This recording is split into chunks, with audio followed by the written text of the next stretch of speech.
Hablando de la estomatitis o estomatitis aftosa, tiene una etiopatogenia realmente de etiología desconocida. Sin embargo, se cree que está relacionada con factores genéticos, inmunitarios y microbiológicos, y se considera que es una enfermedad muy frecuente.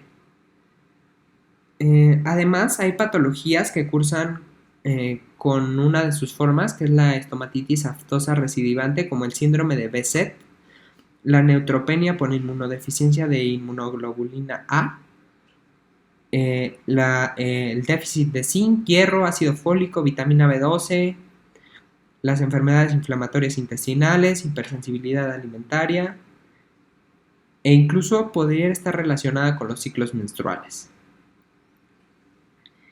El cuadro clínico se divide en aftas menores y mayores, esto para las úlceras que se presentan en la estomatitis aftosa recidivante. Las úlceras menores son úlceras bucales redondas, dolorosas y blanquecinas que van a tener un borde eritematoso, afectan tanto la mucosa labial como el fondo del vestíbulo y los bordes laterales linguales, y estas van a cicatrizar de 5 a 6 días con brotes cada 3 a 4 meses. Es importante mencionar que un factor de riesgo para esta pues no sería el trauma, como sucede con las aftas traumáticas, como por ejemplo las que no suceden con el cepillo dental.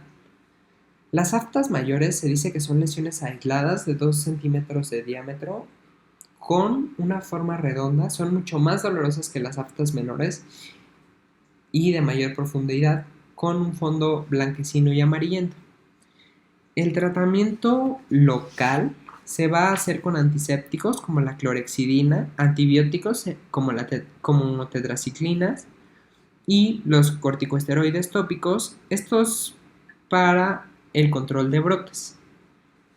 En caso de que haya un fracaso al tratamiento convencional, se prefiere usar talidomida, colchicina y algunos otros inmunosupresores.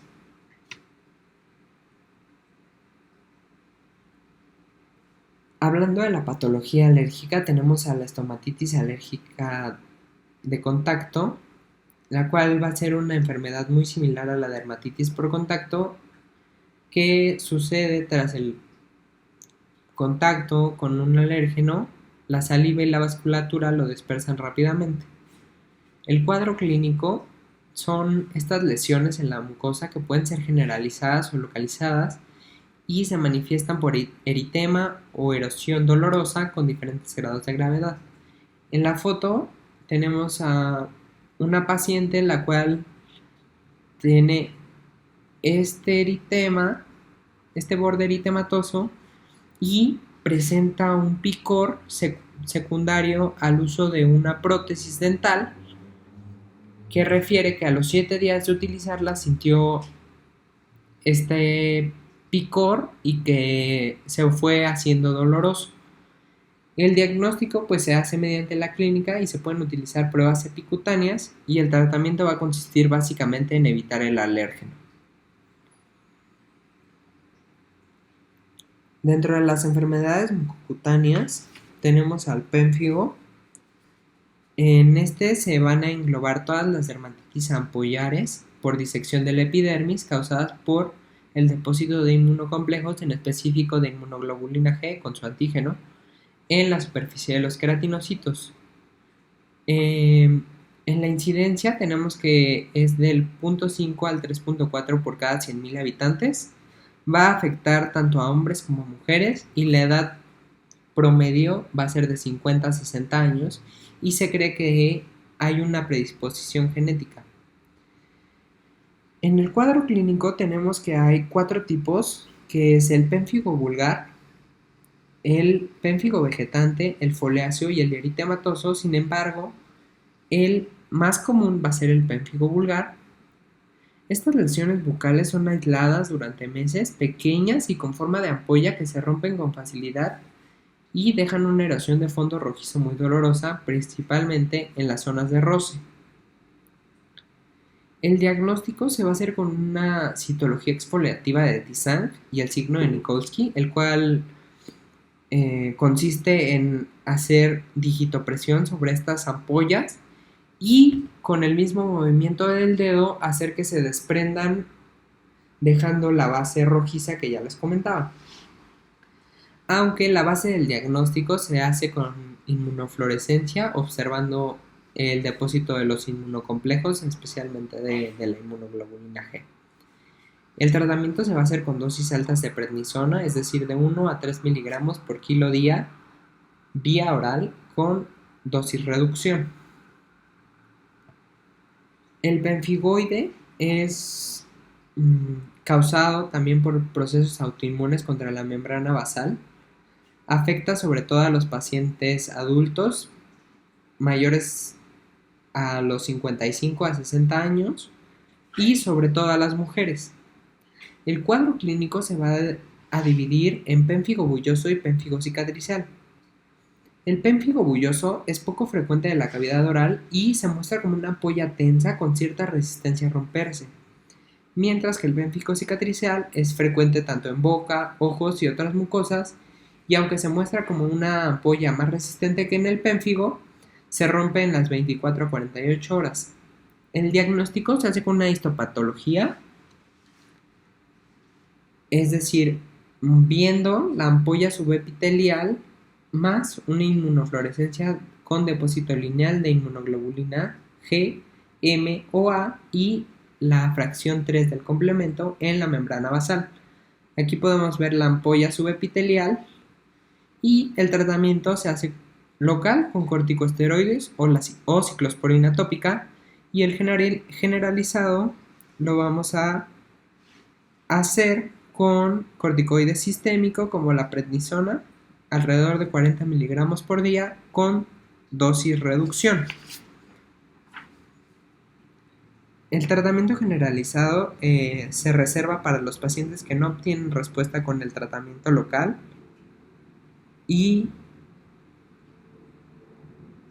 con este tratamiento se pudieran tener remisiones a largo plazo, aunque es frecuente que esto tenga recidivas.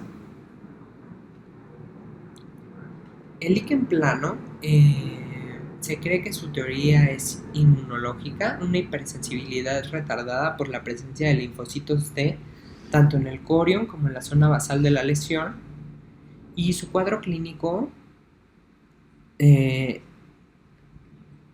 es diferente tanto para la boca como para la piel.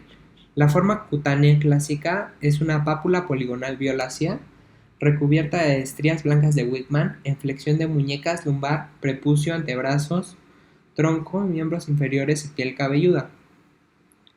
Las lesiones bucales pueden ser de dos formas, reticular o atrofia erosiva. La forma reticular son líneas blanquecinas elevadas con disposición arboriforme en la mucosa yugal, que es la que podemos observar en esta imagen. Y la forma atrófica erosiva es el adelgazamiento del epitelio que puede erosionarse. En ocasiones la lengua pudiera depapilarse. El tratamiento se hace con corticoides, retinoides y se pueden agregar enjuagues de ciclosporina o grisofulvina y el uso de fotoquimioterapia con un intensificador de la penetración como el 8-metoxipsoraleno. Por último, vamos a hablar del eritema multiforme. Como tal, su fisiopatología es desconocida, sin embargo, se sabe que es una hipersensibilidad a dos factores predisponentes. El primero es la infección por algunos virus, como el virus del herpes simple, Epstein-Barr, adenovirus, la vacuna de la rubiola, citomegalovirus.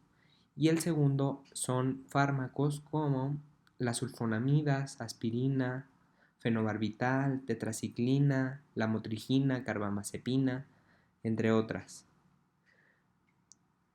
Como tal, esta enfermedad es caracterizada por lesiones cutáneas polimorfas, distribuidas simétricamente y lesiones vesiculoampollosas en las mucosas y que pueden poner en peligro la vida. En cuanto a la epidemiología, la incidencia es de 0.4 a 1.9 por millón de habitantes en el mundo anual. Afecta sobre todo a los adultos jóvenes de 20 a 30 años y es predominante del sexo masculino. En cuanto a las manifestaciones clínicas, pudiéramos tener que existen pródromos de tos, rinorrea, fiebre y anorexia. Y se va a dividir en eritema multiforme menor y eritema multiforme mayor. El eritema multiforme menor son lesiones en forma de máculas,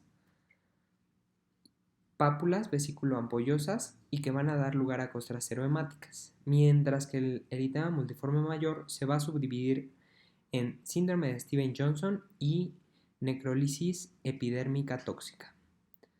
La diferencia entre estos dos es la superficie corporal total que afectan.